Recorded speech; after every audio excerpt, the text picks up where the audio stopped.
kwake dada yetu Paulina, unanipa nafasi ya kuendelea kuzungumza hapa maneno na mtumishi wa Mungu Pastor Caesar, ambaye wiki iliyopita alikuwa hapa na Samuel Nathanael Sasari. Na niombe tueleze vizuri kwa muda kidogo. Samuel itakuwa anachelewa kidogo kwa sababu sasa unajua ni apostle, kwa hiyo msishangae sana. Tuko na kitu fulani ambacho tutakuwa nakifanya kwa neema ya Mungu tu vizuri, tuko utukufu wa Mungu. Karibu sana Pastor Caesar. Asante sana. Lakini nimeona mtu ananiuliza message hapa, Samuel yuko wapi? Inabidi nilijibu tu. Kama vile ambavyo siku nyingine huwa unaoga anaanziaga kufundisha vijana fulani asubuhi, anakuwa anachukua vijana kutoka chuo kikuu kile cha kile cha kule Ukonga, ana preach kule mpaka kufikia church, alafu tena anakuja hapa kwa Chomoza. Kwa hiyo leo nao yuko katika huduma hiyo, Apostle to the Marketplace. Tutaona naye baadaye kidogo. Karibu sana Pastor. Asante. Ndio Apostle Oscar. Yeah. Miaka hizo. Bwana jema sana. Vizuri kabisa. Kabisa. Uko vizuri. Zinanoga. Nimefurahi sana kukuona leo hapa. Najua kutakuwa kuna jambo hapa. Ukija hapo kuna jambo. Hii audio sio ya bure hii. Nimeiona kabisa. Karibu Apostle. Asante. Ndio. Ni siku nyingine tena. Ndio. Ambayo ni rasmi tu kwa kumbukumbu. Ndio. Lakini ni ile kama jana. Ndio. Kwa ajili ya kumbukumbu hizo basi tukasema tulizungumze kwa kumbukumbu inavyosema. Na tujikumbushe kuhusu hilo. Kwanza ni washukuru viewers wote walio katika luninga, katika hii Free Chapel. Sema Mungu amewabariki sana siku ya leo kusikiliza tu haya maneno. Yaani haya maneno tunayoyasikia ni mkono wa Bwana. Yani mkono wa Bwana ndio haya maneno. Anasema mkono wake si mfupi. Kwa hiyo anaposema mkono wake si mfupi, ana maana kwamba mkono wake ni yale maneno. Anasema mkono wake ukampa wokovu. Yaani maneno yakampa wokovu. Kwa hiyo haya maneno tu yanakupa tu wokovu, yanakupa uzima, yanakupa baraka. Yaani kila kitu. Yaani unavyoyasikiza tu haya maneno, yaani unapokea kila kitu. Yaani tegemea yaani kila kitu wakati unayasikiza tu haya maneno. Kwa sababu haya maneno ni roho tena ni uzima. Kwa hiyo leo tunakwenda kuzungumza maneno ya uzima. Kwa hiyo nimebarikiwa sana. Daktari wangu, Mungu amekubariki sana. Mungu amekubariki. Tunataka kulopoka vitu vingine.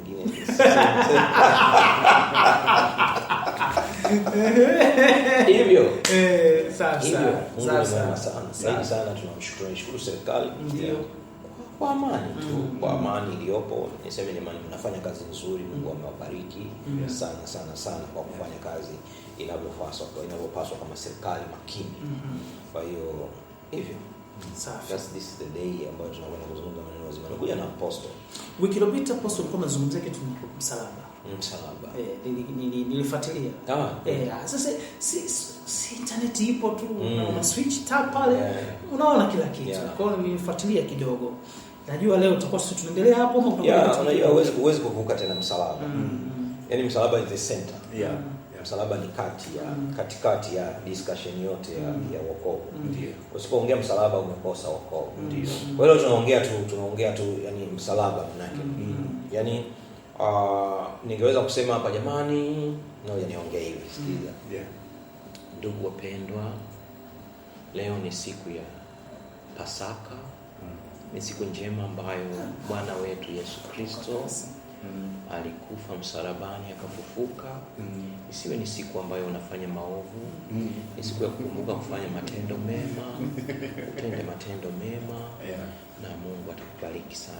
Ningeweza kusema hivi. Ila leo nitasema tofauti. Kwamba Yesu alikufa msalabani. Tumwamini Yesu.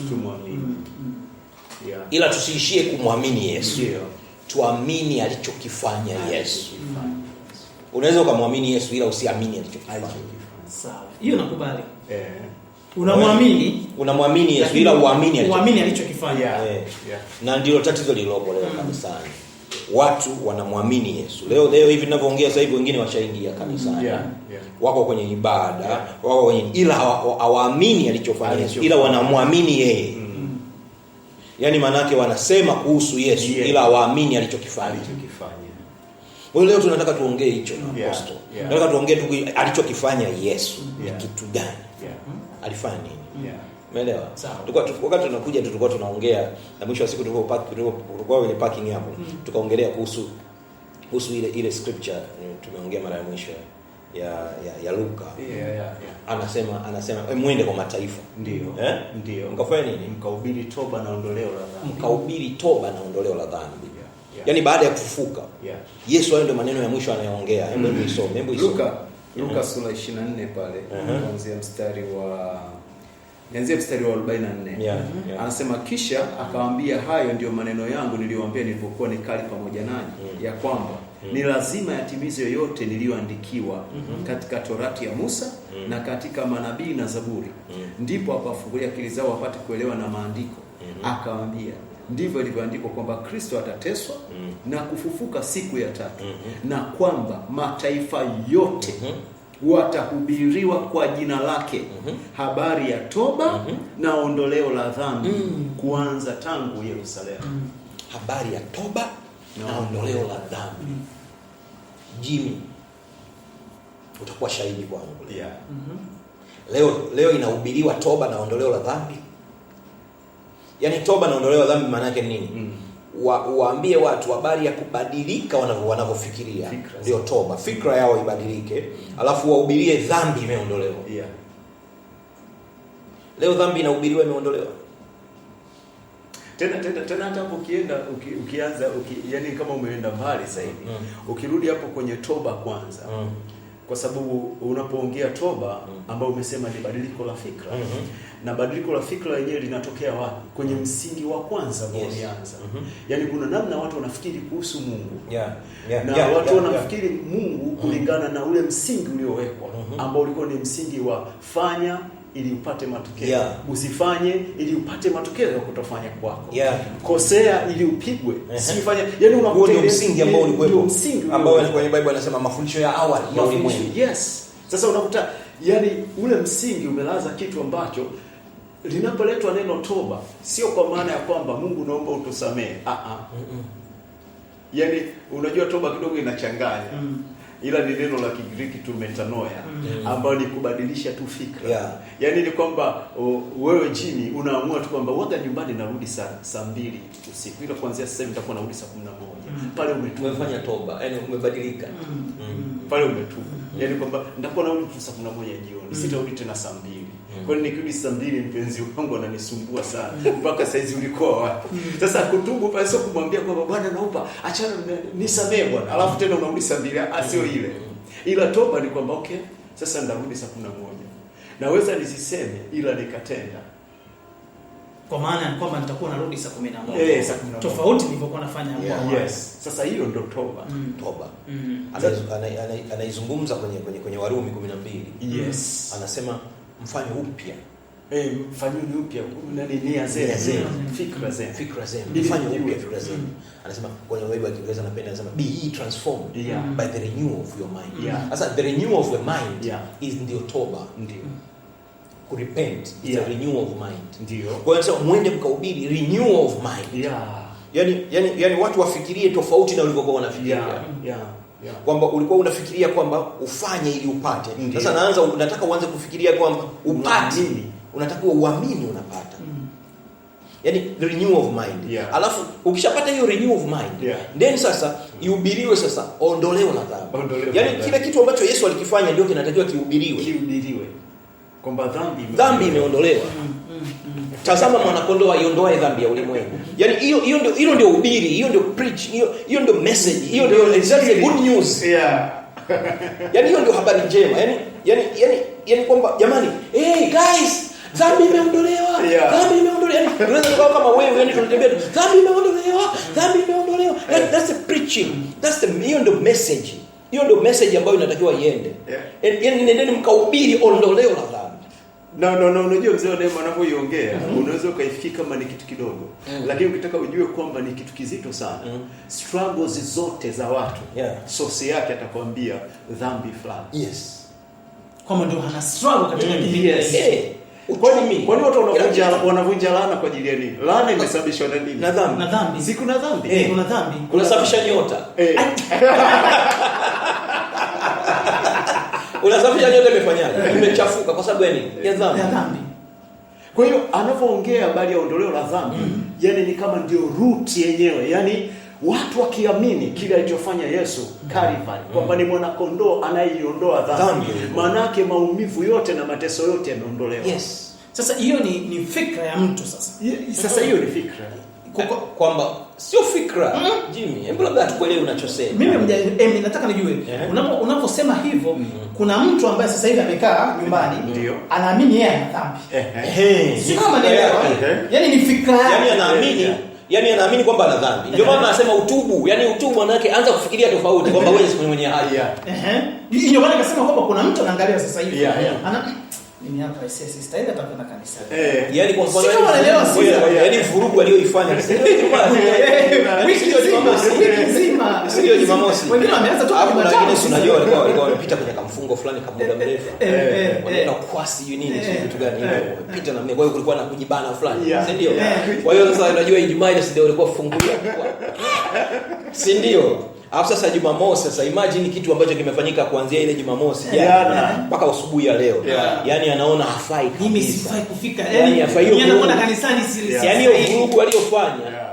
Kwa hiyo sasa ile vurugu aliyofanya inampa ile fikra kwamba yeye ni mwenye dhambi. Na inamjengea hofu ndani yake. Yeye ni mwenye dhambi sana. Unaelewa? Kwa hiyo ndio nani anayo. Kwa nini sasa anakuwa na hayo mawazo? Kwa sababu bado ana mawazo kwamba dhambi ina exist. Dhambi ipo. Dhambi inafanya kazi. Yaani dhambi ina nguvu. Yaani bado ana mawazo hayo. Ndio maana anasema mtubu. Kutubu maana yake uanze kuwaza kwamba dhambi kwanza haina nguvu. Haipo kwanza.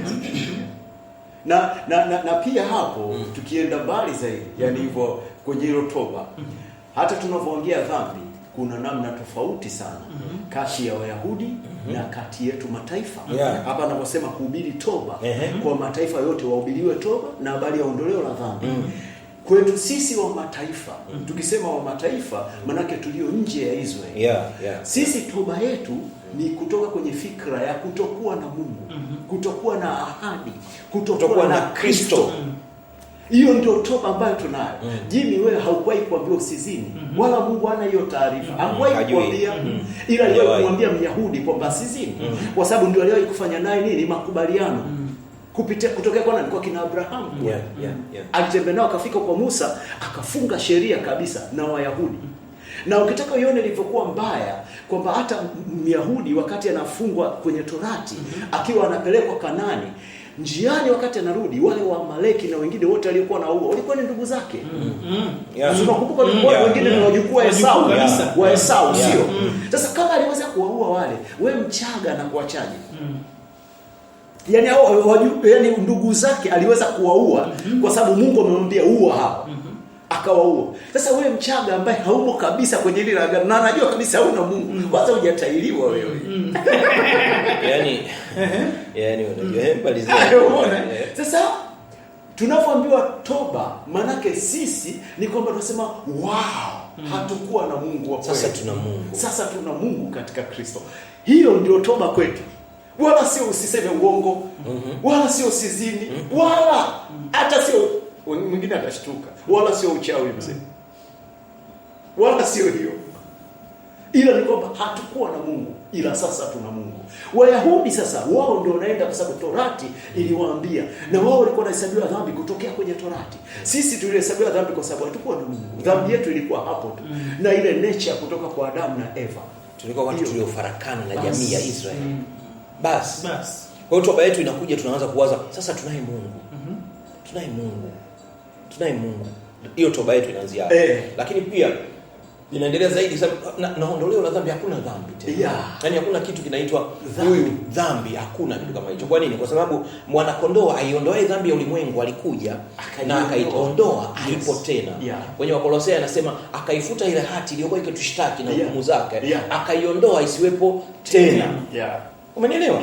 Yaani sasa watu wanatakiwa tukae kwenye hiyo mind kipindi hichi cha Pasaka.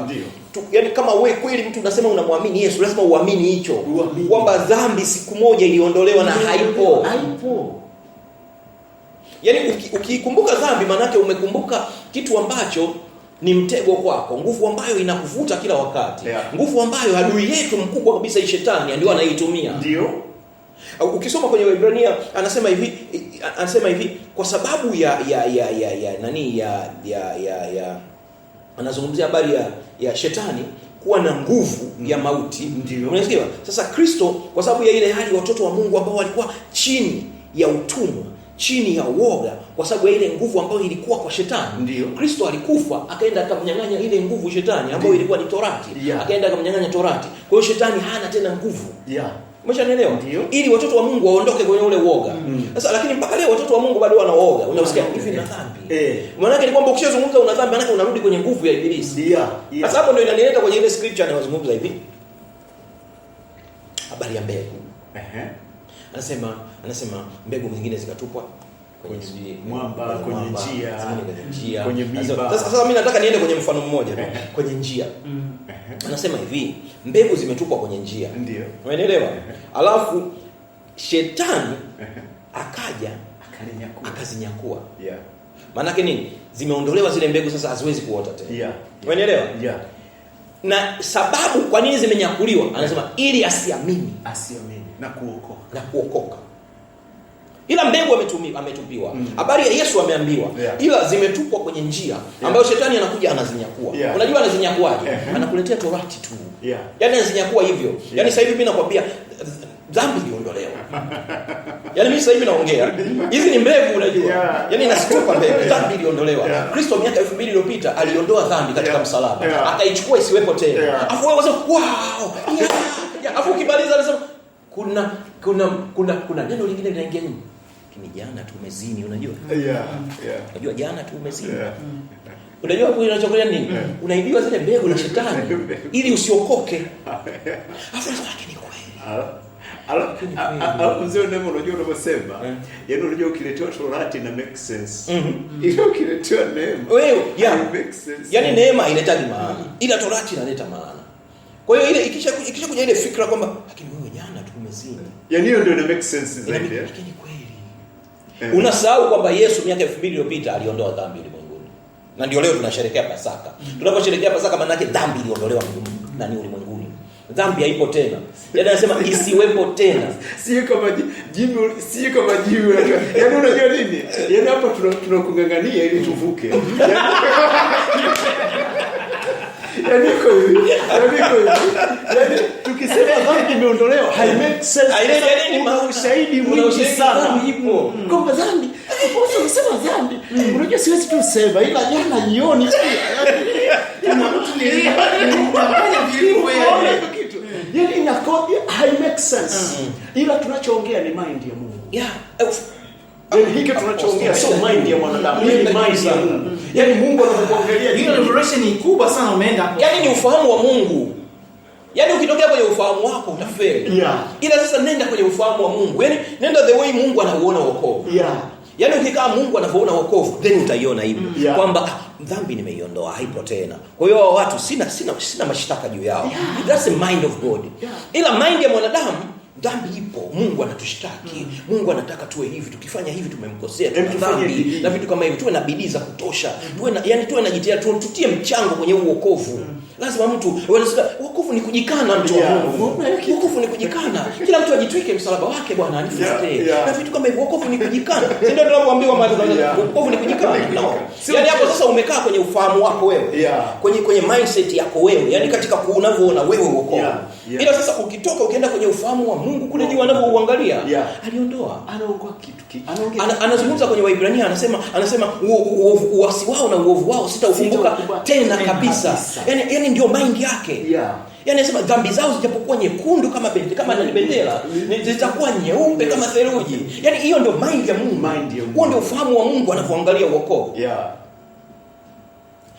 Sasa watu wanamwamini Yesu ila waamini alichokifanya. Yaani tuamini alichokifanya, tuache ishara ya kumwamini Yesu. Sasa mimi namwamini Yesu kwa Bwana na Mwokozi wa maisha yangu. Amekuokoaje? Hapo ndo penye issue. Ni Mwokozi wa maisha yako, amekuokoaje? Amekuokoaje? Amekutoaje kwenye, yaani amekuokoaje hayo maisha yako? Kama utaamini dhambi imeondolewa basi hajakukomboa. Kwa sababu mwili wako uko functional kama kawaida. Jimi kukutana tu na ukitembea tu kidogo ukiangalia ni so mchezo. Hatari. Bwana tuokoe watumishi wako. Kumbe jini hujaokolewa, unajua? hujaokolewa kwa nini? Yeah. Amtazamaye mwanamke kwa kumtamani Yeah. cha kuzini naye. Yeah. Maana yake nini? Tayari wewe ni mzinzi. Kwa mujibu wa Torati ambayo ndio inaleta dhambi, wewe ni mzinzi. Ila ukiamini kwamba dhambi hakuna, ikiinuka ndio unasema amna, kwa kupigwa kwake nimepona. Yeah. Ndio nimewaza hivyo, ila mimi ni mtakatifu. Baba najitakasa kwa yale yote niliyowaza, yale ninayojua, yale nisiyojua na vitu kama hivyo. Yaani unajua mindset ya kibinadamu, ukai jinsi Mungu anavyowaza. Sin conscious. Sin conscious. Unaposema Pasaka, maana yake ni kwamba kupitwa. Yeah. Unaposema Pasaka, maana yake kupitwa, kuvukwa. Umevukwa na nini? Dhambi haipo kwako. Yeah. Kwa hiyo unavukwa. Unavukwa kwa nini? Kwa sababu damu imepakwa kwenye milango yako. Yeah. Daudi alijaribu kuchungulia kidogo, akaongea neno moja akasema, heri aliyesamehewa makosa yake na kusitiriwa dhambi zake. Heri ambaye Bwana hamhesabie dhambi. Sasa at least Daudi kutoka kwenye Agano la Kale aliweza kusogea. Yeye hakuona kuondolewa dhambi. Yeye aliona Mungu anavyofeli kuhesabu dhambi. Asema heri ambaye Bwana hamhesabie. Yaani Mungu kila akijaribu kumhesabia jini anashindwa. 1 2 3 ngapi? 1 2 mwisho anasema mbona nashindwa? Kwa nini? Amejipa kufeli kuhesabu. Unajua wakati anajipaga tunaongea mind ya Mungu. Yaani Mungu kuna wakati anajipa kufeli. Yaani amefeli kuhesabu dhambi. Yaani amefeli kabisa. Yaani kila ukijaribu kumwelekeza anashindwa kuhesabu. Moja ngapi? Amezini. Ngoja nikwambie hivi. Hiki tunachokiongea watu wakiamini kama anakusema mzee wa neno. Kuna shift inatokea ambayo inatisha kabisa. Tofauti na vile ambavyo watu wanafikiri kwamba hawa wanataka walalishe watu watende dhambi. Sio kweli. Unapozungumza imani ni kitu kizito sana. Ndio maana ile wa Ibrania 11 unaisikia inavyoongea. Anasema kwa imani wakafunga makano ya simba. Kwa hiyo unaona kumbe imani ni power kubwa kuliko chochote duniani. Yeah. Ndio maana imani mtu akifundishwa vibaya, anaweza kuvaa mabomu akajilipua kwenye ndege, anaweza kuchinja, anaweza kufanya nini? Kwa nini? Ameaminishwa. Kwa hiyo tunapoongea imani ni kitu kizito. Vivyo hivyo na watu wakiamini kwamba dhambi imeondolewa, inaondolewa kweli. Ni imani. Anasema watu wangu wataishi kwa imani. Yes. Wenye watu wangu wataishi kwa imani. Ndio maana nimesema kwamba mbegu imetupwa njiani jini. Mbegu imetupwa, mbegu gani? Dhambi imeondolewa. Yes. Dhambi imeondolewa. Yes. Dhambi inaondolewa. Ghafla anakuja shetani. Anaichukua ile mbegu. Anaichukuaje? Kwa sababu huo ni uongo. Yeah. Usiwasikilize hapo, ni mafundisho ya siku hizi Kristo wa matumishi wa uongo, manabii wa uongo. Hapo kuna mtu mmoja ashasema hizi ni siku za mwisho. Dhambi imeondolewa. Dhambi imeondolewa. Unajua maana yake nini? Akianza kusema dhambi imeondolewa, maana yake shetani anachukua ile mbegu. Yeah. Ili ufanye nini? Ili wewe usiokoke. Kwa sababu unaokoka kwa kuamini tu kile ulichoambiwa. Ndio maana mimi nikaandika hichi kitabu. Sijui kama ushakiona. Nimekishakiona. Ndio maana nikaandika hichi kitabu kinaitwa Aya za Shetani ndani ya Biblia Takatifu. Aya za Shetani ndani ya Biblia Takatifu. Hichi kitabu kinakueleza hicho. Kwamba anayesababisha sisi tusiokoke ni shetani. Yeah. Kwa sababu shetani ana aya zake. Ndio. Kila unapoletewa wokovu yeye analeta aya zake. Anasema unakumbuka jana umezini, ni aya yake anasema usizini. Yeah. Mzee wa Neema samani kidogo hapo. Kwa hiyo unakuja sasa hivi. Kwa hiyo hichi kitabu kinakueleza hiyo mind ya kutulia kwenye huo wokovu. Kwamba hata shetani akija akikuchomekea au chomekeki. Okay. Yeah. Unajua ulivyosema hiyo imenipa kufungua kitu kimoja. Kwamba ulivyosema aya za shetani ndani ya Biblia Takatifu. Wengi waga wanakereka sana na hii title ya. Lakini ukweli wa hii Biblia kuna maneno ya shetani. Huo ndio yapo ya kutosha tu. Na ndio ambayo yameitwa kwamba ni aya za shetani. Ni shetani anamwambia Eva, sio Roho Mtakatifu. Anamwambia Eva eti Mungu amesema msile haya matunda yote ya miti ya bustani. Ni shetani, sio Roho Mtakatifu. Ni shetani anamwambia Yesu kwamba kama wewe ni mwana wa Mungu, yaambie haya mawe yawe mkate. Ni shetani. Ndio maana hii inaitwa aya za shetani ndani ya Biblia Takatifu. Ni maneno ambayo yanatoka kwa shetani. Lakini pia hata punda umeongea ndani. Punda umeongea humu ndani, hata upepo, mawingu yameongea humu ndani, yanamkuza Mungu humu ndani. Kuna vitu vingi tu. Sasa usifungwe na vitu vidogo vidogo. Unatishiwa na unashindwa kusoma kitabu kwa sababu unatishiwa tu na hii title. Wakati unasema aliye ndani yako ni mkuu kuliko ni katika dunia, ila title tu inakuweka chini. Kabisa. Nishakaza watu waliokoka. Jimmy, hichi ni kipindi cha kutafakari msalaba, nguvu ya msalaba. Nguvu ya msalaba. Nguvu ya msalaba. Hiyo nguvu imefanya nini? Yes. What happened there? Time kama hii ilitokea nini? Yaani tukitafakari hicho, alafu tukijue hicho, hadi tufikie na kuamini hicho, tufikie kwenye kile anachosema uende ukahubirie mataifa habari ya toba na ondoleo la dhambi. Yes. Tufike mahala preachers, I'm speaking, naongea kwa preachers, naongea kwa wahubiri, naongea kwa watu, naongea maneno ya Mungu. Ifike mahala simama kwenye madhabahu, sema ondoleo la dhambi. Sema dhambi imeondolewa. Yes, dhambi haina nguvu tena juu yako. Yes, dhambi isizungumzwe tena kwako. Dhambi isikuweke tena kwenye kongo la utumwa. Wewe ni mwana wa Mungu, uko juu. Dhambi iko chini sana na wewe. Wewe uko juu. Wewe sio fungu la dhambi. Ifike mahala hapo mhubiri mmoja aseme hicho. Ili watu waifikie toba. Ili watu waifikie toba. Ili watu waelewe. Lakini sio dhambi imetawala kanisa. Mtu wa Mungu. Dhambi inatupeleka. Dhambi inatua. Sasa Yesu amefanya nini? Yesu amefanya nini? Leo tunasherehekea Pasaka ya nini? Kama dhambi inatuua. Yaani Yesu amefanya nini? Yesu ni tapeli. Tuache kusherehekea Pasaka leo, tuache. Mtu yeyote anayesherehekea Pasaka afu bado anaamini, aache. Bado anaamini kwamba dhambi ipo inamuua, aache kusherehekea Pasaka. Pasaka manake ni kuvukwa. Unasherehekea jinsi ulivyovukwa. Unasherehekea jinsi ambavyo dhambi ilikutamani afu likaja lile neno. Wewe kuko wapi kushinda kwako? Wewe mauti kuko wapi kushinda kwako? Kuko wapi uchungu wako mauti? Ndipo linapotimia lile neno. Mauti imemezwa kwa kushinda kwake. Yaani kwamba imemezwa na uzima. Kristo amekufa msalabani. Ameondoa dhambi. Ameondoa dhambi. I feel like flying. Ameondoa dhambi. Yaani hayo maneno tunaweza nikaongea mpaka kesho. Ameondoa dhambi. Kristo mwanaume ameondoa dhambi ili mimi nisiwe na dhambi. Kristo mwanaume ameondoa dhambi ili mimi nisife. Kristo mwanaume ameondoa dhambi ili niishi milele. Sina dhambi mimi. Sina dhambi. Afu brother pia hana dhambi kwa sababu Kristo amekufa kwa ajili yake. Hata brother hana dhambi. Kuna brother ameamkia klabu leo afu hana dhambi, unajua. Hana dhambi, unajua. Alikuwa na milupo 4-5 leo lakini pia hana dhambi. Hana dhambi pia. Kwani Kristo alideal nayo msalabani Golgotha miaka 2000 iliyopita. Leo tunasherehekea kile alichofanya. Kuko wapi kushinda kwako wewe mauti? Uko wapi uchungu wako? Where is these things? Unajua mzee Neema anapoongea hivi, unaweza ukaelewa Paul anaposema neno la msalaba kwao wanaopotea ni upuzi. Hii neno alisema sana juzi wakati tunamaliza. Neno la msalaba kwao wanaokolewa. Yaani wanaopotea ni upuzi.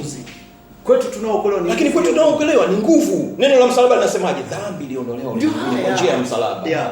Lakini kwa mtu mwenye hekima zake za kibinadamu, anayewaza kibinadamu, ni upuzi. Nasema sikiliza wanachoongea upuzi. Ina make sense ukiambia acheni uzinzi. Ona macho yako yamejaa yamekata tamaa. Sasa hivi unao 3 na huyu mwingine unajaribu kumuongeza 4. Sasa hiyo ina make sense. Yaani unaonekana una akili. Ila mpenda Mungu alivyo. Anasema tu yeye anapenda kuwaokoa waaminio kwa sababu ya upuuzi. Yaani analeta maneno ya kipuuzi ili wavuke wenye hekima. Yaani wakati unasubiri hekima unashangaa Mungu aishapita zamani. Kwa nini Mungu anatembea kwenye upuuzi?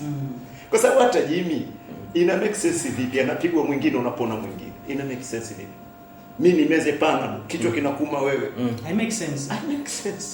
Hilo ndio Mungu anafanya kazi. Ndivyo anavyo operate. Anapigwa Yesu, unapona ulimwengu. Neno la mwisho kumalizia pastor. Mimi nasema Pasaka. Tuna conclude hapo. Pasaka. Tuamini Pasaka. Pasaka. Pasaka wetu tumwamini. Pasaka ni mwana kondoo. Alichinjwa kwa ajili ya dhambi za ulimwengu. Amechinjwa mara moja. Na hata chinjwa tena. amechinjwa mara moja milele. Ndio. Kwa ondoleo la dhambi milele. Hakuna tena kitu kinaitwa dhambi itakuwepo tena, kwa sababu hakuna tena ondoleo la dhambi. Yes sir. Zaidi ya hilo. Yeah. Kama amechinjwa mara moja na kwa ondoleo la milele, Ndio. tukae hapo, tuamini hapo. Haya madanganyo matupu ambayo tunayasikia kila siku, nasikia mtu fulani sio amefanya dhambi, sio amefanya nini? Tuachane na hiyo hadithi. Tuamini kwamba dhambi iliondolewa na dhambi haipo tena na haiwezi kututawala. Na sisi tunaishi kwa kuamini msalaba wa Yesu Kristo wa Nazareti. Na zaidi ya yote nikukaribishe tu Grace Club. Nichukue fursa hii nikukaribishe Grace Club. Ufike pale Grace Club. Hapa tunapotoka Apostle tunakwenda Grace Club, tunakwenda kuzungumza. Alafu leo kuna kamnuso. Njoo bwana, njoo tunakaribisha kwenye kamnuso. Kuna kamnuso, yani baada ya ibada kuna kamnuso pale. Mambo fulani, mambo fulani yale yapo yanahusika sana, vinywaji nini na vitu kama hivyo. Yaani tunasherehekea tu ondoleo la dhambi. Yaani wewe kama unafikiri umefurahi kuondolewa dhambi yako na nini, na huko karibu hapa Dar es Salaam. Karibu bwana, Grace Club ni Ukonga Stakishari. Panda tu gari njoo pale kuanzia saa 3 saa 4 tuko pale, tunasema tu maneno, tukimaliza hapo kuanzia saa 7 tunaanza tu kusherehekea kwa kugonga tu namna hivyo vinywaji na hapa na pale kwa ajili ya ondoleo la dhambi. Lakini zaidi sana, hebu tafuta hichi kitabu. Tafuta hichi kitabu, kinaitwa Aya za Shetani ndani ya Biblia Takatifu. Aya za Shetani ndani ya Biblia Takatifu. Nenda tu kwenye bookshop iliyo karibu yako, mwambie bwana, hebu nipe hichi kitabu. Usome wokovu ambao Bwana ameufanya. Humu kwenye Bible kuna aya za shetani ambazo zinakuua kila siku afu uzijui. Afu shetani anacheka, amekaa pembeni anacheka, anafurahi kwa sababu wewe umekuwa mjinga. Watu wangu wanaangamizwa kwa kukosa maarifa. Mungu amewabariki sana, tunawapenda sana. Amen. Pastor Oscar, kumalizia. Ameshamaliza. Tumeconclude.